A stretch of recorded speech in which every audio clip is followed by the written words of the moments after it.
തിരിച്ചടയ്ക്കാൻ കഴിയില്ല. എന്തിനാ കണ്ട ലോണാപ്പി കയറി പൈസ എടുക്കുന്നത്? നീ കാരണം കണ്ട ലോണുകാരെ തെറി മൊത്തം കേൾക്കുന്നത് നിന്റെ അമ്മയെ. കയ്യെടുക്കടാ. നീ എന്തറിഞ്ഞിട്ടാണ് ഈ സംസാരിക്കുന്നേ? നീ എന്താ പറഞ്ഞേ? തിരിച്ചടയ്ക്കാൻ കഴിവില്ലെങ്കിൽ ലോൺ എടുക്കരുതെന്നോ? പറയാൻ എളുപ്പമാണ്. ഒരു മാസം കൂട്ടിമുട്ടിക്കാൻ നെട്ടോട്ടോടുന്നൊരു മിഡിൽ ക്ലാസ്സുകാരൻ്റെ അവസ്ഥ നിനക്കൊന്നും പറഞ്ഞാൽ മനസ്സിലാവത്തില്ല. എടാ, ഞാൻ ഈ ലോൺ ആപ്പിൽ നിന്നൊക്കെ ലോൺ എടുക്കുന്നതേ എനിക്കൊണ്ട് സുഖിക്കാനല്ല, എൻ്റെ ഗതികേട് കൊണ്ടിട്ടാണ്.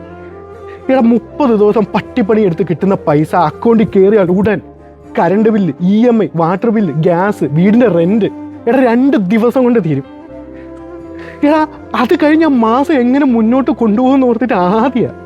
അതിനിടെ ഒരൊറ്റ ഹോസ്പിറ്റൽ കേസ് വന്ന മുന്നിൽ കാണുന്ന ഏതെങ്കിലും ഒരു ലോൺ ആപ്പിൽ തലവെച്ച് പോകും. അറിയാം പടുകുഴിയിലോട്ടാണ് കാലെടുത്ത് വെക്കുന്നതെന്ന്, പക്ഷെ വേറെ വഴിയില്ല. അതാണ് ഒരു മിഡിൽ ക്ലാസ്സുകാരൻ്റെ ലൈഫ്.